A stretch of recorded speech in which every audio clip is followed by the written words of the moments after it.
صبح بخاری کا پیپر تھا، میں نے رات کو اپنے پورے کلاس میٹ کو بٹھا کر یوں انگلیوں پر باب کیف کان بدء الوحی الی رسول اللہ صلی اللہ علیہ وسلم وبه قال حدثنا عبد الله بن حمید وبه قال حدثنا الحمیدی قال حدثنا سفیان قال حدثنا یحیی بن سعید الانصاری انه سمع علقمة بن الوقاص الليثي يقول سمعت عمر بن الخطاب على المنبر وهو يقول سمعت رسول الله صلى الله عليه وسلم على المنبر قال رسول الله صلى الله عليه وسلم انما الاعمال بالنیات وانما لامرئ ما نوى فمن كانت هجرته الى الله ورسوله فهجرته الى الله ورسوله ومن كانت هجرته الى دنيا يصيبها او امرأة ينكحها فهجرته الى ما هاجر اليه. اور اس کے بعد آگے چل کے باب قول الرجل لصاحبه هل آلستم الليلة وطعن الرجل ابنته في الخاسرة عند العتاب وبه قال حدثنا عبد الله بن يوسف قال اخبرنا مالك عن عبد الرحمن بن القاسم عن ابيه عن عائشة رضي الله تعالى عنها قال عاتبني ابو بكر وجعل يطعنني بيدي في خاسرة ولا يمنعني من التحرك الا مكان رسول اللہ صلی اللہ علیہ وسلم وراسہ ولا فخذی. باب قول الرجل کے بعد آپ بخاری کے آخر میں باب نمبر 93 اور کتاب التوحید پہ آئیے.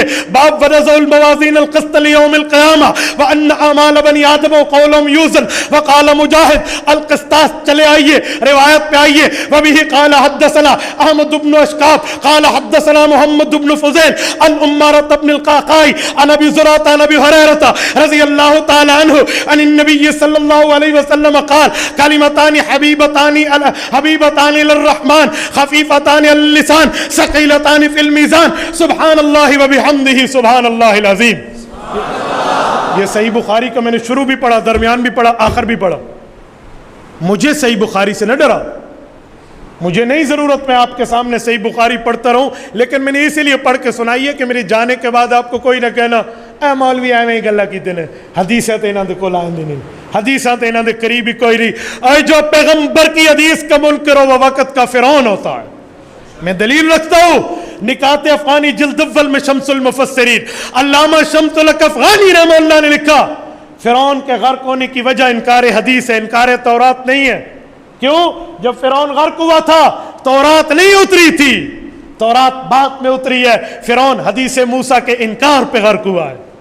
تو میرے بھائی میں تو حدیث کے منکر کو فرعون سمجھتا ہوں، تو میرے نوجوان کو چھیڑ کے کہے گا تو حدیث کا منکر ہے. میں نے شروع میں کہا میں نے تیری نماز پہ اعتراض نہیں کرنا، میں نے تیرے مذہب پہ نہیں بولنا، میں نے تیری نماز پر بات نہیں کرنی، لیکن میں تجھ سے بھی یہ امید رکھتا ہوں میرے نوجوان کو نہ چھیڑ. جب میں نے تیرے اوپر فتویٰ لگا کر تجھے دھرے نہیں کیا، حالانکہ کروں تو میرے پاس دلائل ہے، تو میرے نوجوان پر آبجیکشن کیوں کرتا ہے؟ تو میرے بندے کو خراب کیوں کرتا ہے؟ تجھے کس بنیاد پہ حدیث کا شوق چڑھا ہوا ہے؟ میں نے ایک مسئلے پر ایک دو حدیثیں پڑھ دی ہیں. جب میرے پاس بھی حدیث ہے تو مجھے پر اعتراض کر کے دراصل رسالت مآب پر اعتراض کر رہا ہے. اور مجھے آپ پر افسوس ہے، آپ اپنے علماء پر اعتماد چھوڑ جاتے ہیں. یار دو جملے اگلا بولے اور اعتماد چھوٹ گیا. وہ سوال بڑا قیمتی ہے، سوال بڑا ڈاڈا ہے. اے قرآن اور حدیث تو ڈاڈی کوئی چیز نہیں. یہ آپ ایسی چھوٹی چھوٹی باتوں پر نہ جایا کریں. 8 سال علماء نے علم حدیث اور قرآن حاصل کیے، 5 سال کے تخصصات کیے. دنیا میں ایسا کوئی سوال نہیں ہے جس کا جواب نہ ہو. یا تو آپ کے پاس ہوگا، نہیں ہوگا تو اکابر سے پڑھ کے بتا دیں گے. یہ کون سا پرابلم ہے؟ تو اسی لیے کبھی اپنے مذہب کو نہ چھیڑا کرو، نہ مذہب کو چھوڑا کرو. کسی ایک بندے کی بات کو لے کر آپ کو جی ویڈرالنگ پوزیشن گالتے بڑی پیاری ہے. نہیں میرے بات یوں نہیں ہے. میرے والد صاحب کا خاندان سارا اہل تشیع ہے.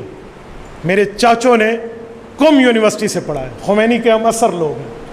میرے ساتھ پورا خاندان بات کر کے دیکھے، میں دن کو تارے تو دور، رات کو سورج نے دکھا دو تو مجھے دیوبند کا بیٹا نہ کہنا. میری والدہ کا خاندان رضا خانی ہے.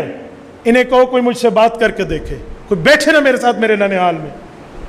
میرے والد صاحب کی نانی کا خاندان غیر مقلدین ہے. بیٹھے میں نے ان کو دیکھا ہے، اور میں خود سابقہ مماتی ہوں. میں ان سب کو اندر سے جانتا ہوں. میں بائی پاس نہیں آیا، میں اندر سے آیا ہوں. آج مجھے یہاں کر پتہ چلا نا نماز پر بات ہے تو میں نے آپ کے سامنے بات شروع کر دی ہے. میں نے کوئی دائیں بائیں کتاب تو نہیں دیکھی. مینوں پتہ ہے چاچے نو کیڑی دلیل دینی ہے تے ماں مینوں کیڑی دینی ہے. یہ میرے گھر کی بات.